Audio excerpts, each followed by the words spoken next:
Wonderful. Hey, here we are for March's installment of What's Doing at the Boat Shop. So here's what's doing at the boat shop. This here dory, we finally got set up. This has been in pieces here for a few months, just waiting for an open spot. So here we are with an open spot. This is a 15-foot lifeguard dory for a gentleman down in Rhode Island who is a lifeguard and wants to race. They do races down there. But what we've got going on, we've got a garboard on. I was just about to bevel the other one to get it stuck on, and then up from there we go with planks. Now, we might do a planking workshop on a boat just like this in a couple of weeks, and that's a big time frame because I'm trying to figure it out with my schedule to do it. But it'll probably be a 2-day workshop, maybe 4 hours a day, something like that.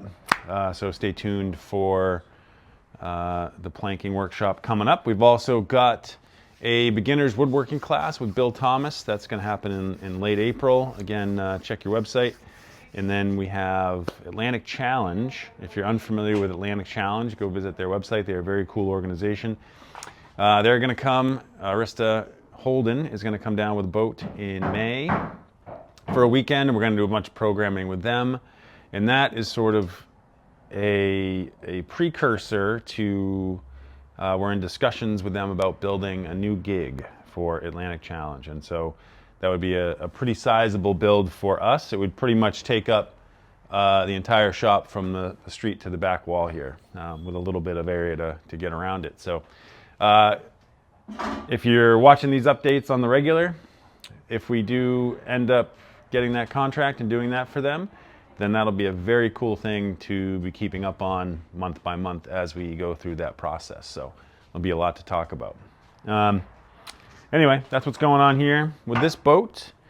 Coming on over here, this looks like it's made some progress, and boy has it. So the best day is when you get to actually roll some paint on the boat and it starts to look sort of done. So this 16-foot Amesbury Skiff. With it upside down like this, you can really get a sense of the rocker in this boat. And these boats kind of have an atypical rocker. So basically from here to here, the boat's flat. And then as it goes forward, the bottom curves up. If this were right side up, it would be up. And then from here aft, it actually curves back down. It has a bit of a reverse rocker. And that's so, one thing, it creates a little more buoyancy aft for the weight of the engine. And it helps you get up on a plane and stay up on top of the water when you plane out. And these boats, typically too, being flat bottomed, they can be a little tough to maneuver on a windy day. There's a lot of windage and not a lot of boat in the water. So I always add some kind of a runner up forward here to try to grip the water a little bit. It also is protective if you're running into rocks up on the beach, things like that. Kind of takes the brunt of that. And today we struck the water line here very scientifically. So how do you do a water line here on a flat bottom boat? What you do, you get a straight edge like that. And so from experience, which I do have at this point, I know the water line on these boats is basically at the top of the garboard back at the transom and a couple inches up at the stem there. So I get my 2 spots, and then I get my eye right in line with the flat of the bottom, and I line up a board with my 2 spots. And then I can have someone go along and make tick marks on the boat right in line with this guy. And my eye line is in line with the flat of the bottom. And once you have a few marks, you can get a batten and put the water line right on it. Pretty basic.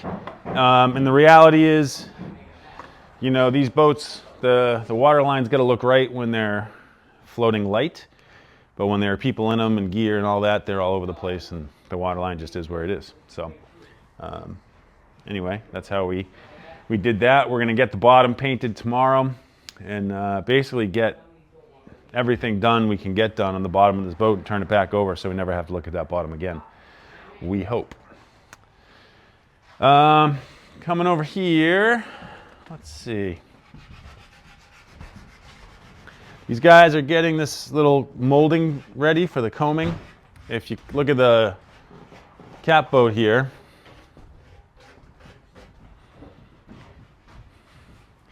Nate is doing what he does best, putting bungs in the hole. So this little molding goes right around the base of the combing like so, all the way around. Now if you remember from last time, we had ourselves a little issue with some wrinkles in the canvas. Now I solved that with nothing but good humor and patience. So it's gotten a little bit warmer, a little bit more humid. This boat's moved and stretched out a little bit, and now no more wrinkle. So I think what happened when we did it was we got it all put together and stretched out and painted, and then it got really cold for a week and everything just went and started that wrinkle. But now you'd never know. So fingers crossed. Sometimes in boat building you just got to be patient. Anyway, we're looking for a buyer for this. This thing's getting almost out the door. We're at the finishing stages, putting hardware on, doing little molding pieces and bungs and things like that. So if you're in the market for a beetle cat, this is the best option right now for you. Now, Annie behind the camera just put her hair into this.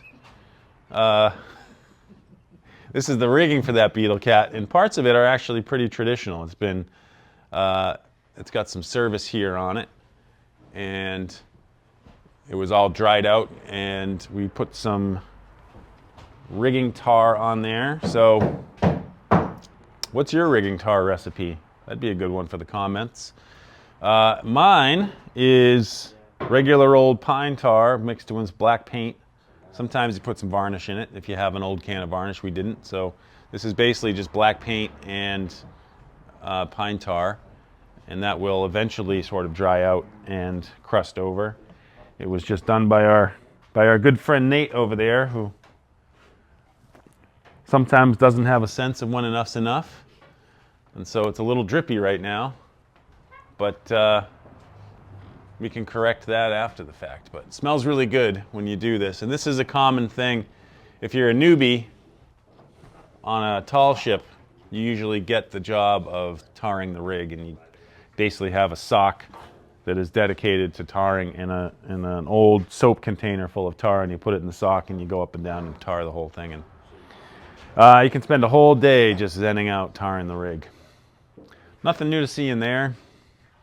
Let's go look at this dory back here.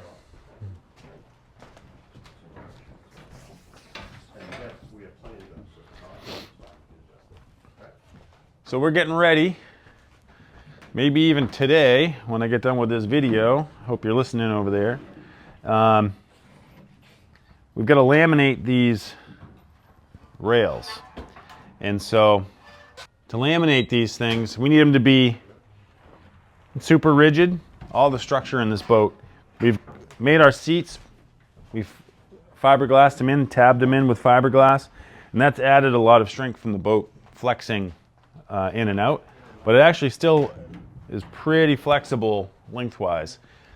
These rails are going to add a lot of strength to the inside of the boat and a lot of rigidity.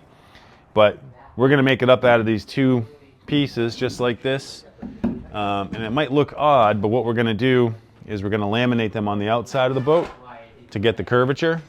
Then we'll take that piece and we'll fit it to the inside. Now, those of you who are astute, I'm going to get ahead of the comments section here, will notice this inside one's a little smaller, a little shorter anyway, than the outside one. I thought about that, and I don't know what to do. The idea here is that when this inwale, because this is going to be the inwale, goes in, it's got a taper in it. So it's only going to be this width, and then it's going to, as it goes along, it's going to taper out, and through the middle part of the boat be the full thickness of the two pieces, and then at the end it'll taper back into the single thickness. If you were to leave it this full thickness all the way along, it would look gormy, which is a great word. If you don't know it, look it up, G-O-R-M-Y. But basically it means chunky and ill-fitting. So with a taper in the ends, it'll fit right in nice next to the stem here, but also it gives it a more aesthetically pleasing look. And then when we get that all fitted on both sides, we'll put an outwale on top, and then all of those three pieces all stuck together is going to really make this boat super rigid, like an I-beam. So this boat is, the construction style anyway, is a bit of a departure for us, it being plywood and epoxy. It's the way a lot of wooden boat building is going now, but we stick to the traditional as much as we can. But this couple wanted a boat that was light, that they could handle on and off the trailer themselves with ease. And so that being said, it's a little known fact that we are a trailer dealer. We're a dealer for Venture Trailers. So if you get a boat here and you're wondering how you're going to get it home or get it around, we do sell trailers as well. So we're a full package operation. We can send you out the door with everything you need ready to go boating. Speaking of boating, it is now the middle of March, the Ides, and I've been told to beware of them, and I'm aware of them because what happens is you get one good sunny day and all of a sudden everybody starts to wonder, when's my boat going to be ready? And you look around here and you see a lot of projects in various states of almost there. So by next month I would expect that when we talk again, we'll see some docks outside, we'll see some boats with some fresh paint on them outside ready to go in the water, but we're basically getting ready for the season. As crazy as that sounds, it feels like we were in here shivering and trying to stay close to the wood stove, and now we're talking about getting out in the water. So next time maybe we'll do some docks and talk about the waterfront.